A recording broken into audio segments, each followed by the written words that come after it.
Hello, everyone. Welcome back to Bible Backdrop. Thank you so much for listening. I know I missed the last scheduled episode, and I apologize for that. I had to go out of town very suddenly, and when I returned, I had a very busy week. But as promised, I'm starting a new series giving the background of the cities and areas that Paul sent his letters. This episode, we'll take a look at Corinth, and then the next episode, I'm going to take a look at Galatia. Let's start with some geographic details about Corinth. It was located 50 miles southwest of Athens and 2 miles south of the narrow isthmus that formed a land bridge between mainland Greece and Peloponnesus. The current city of Corinth is right on the northern Mediterranean. However, the ancient city that Paul visited was south of the current city. Economically, it was a bustling trade town. Instead of adding 200 miles to their journey by going around the Peloponnesus, sea captains would go to the Isthmus of Corinth. Smaller ships were dragged across the isthmus, while larger ships had their cargo unloaded and boarded into another ship. Historically, Corinth was originally a city-state, also called a polis, similar to Athens and Sparta. It flourished from around the 8th century to around the 5th century BC. It was a member of the Achaean League, which was 10 to 11 city-states fighting against other leagues for dominance in the area. These were known as the Macedonian Wars. During the Second Macedonian War, the Achaean League joined with Rome to fight the other city-states. Soon after, however, the relationship between the League and Rome deteriorated. In 146 BC, Roman legions under Lucius Mummius attacked and burned the city of Corinth and left it a heap of ruins.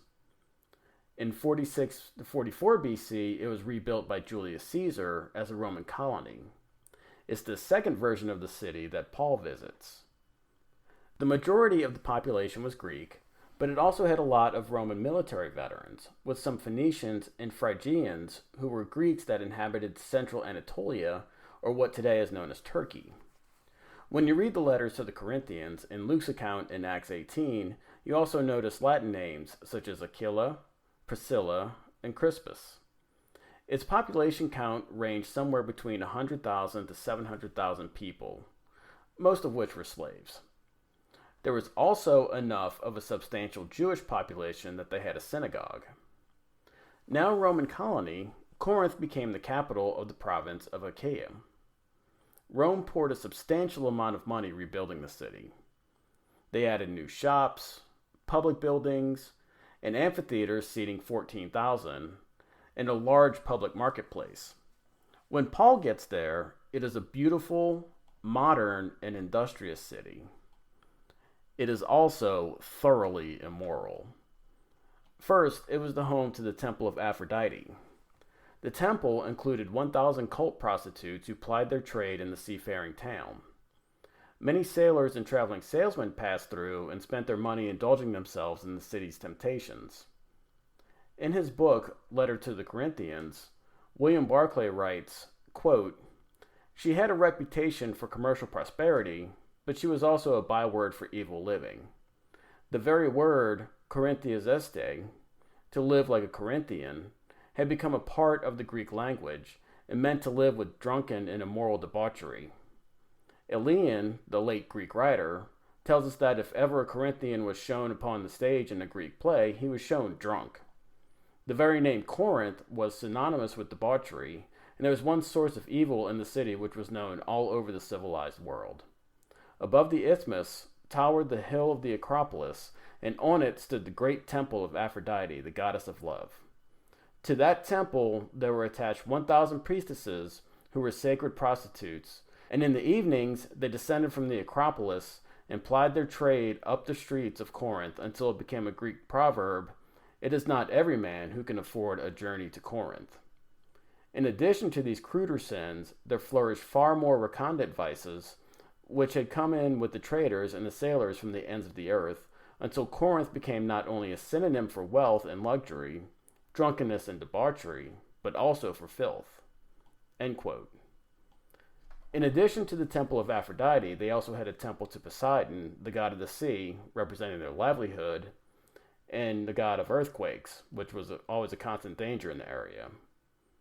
There were also temples to Apollo, Hermes, Venus Fortuna, Isis, Asclepios, and to the pantheon, which was all of the gods. It's really interesting that Paul looks at this and sees fertile ground to establish a church.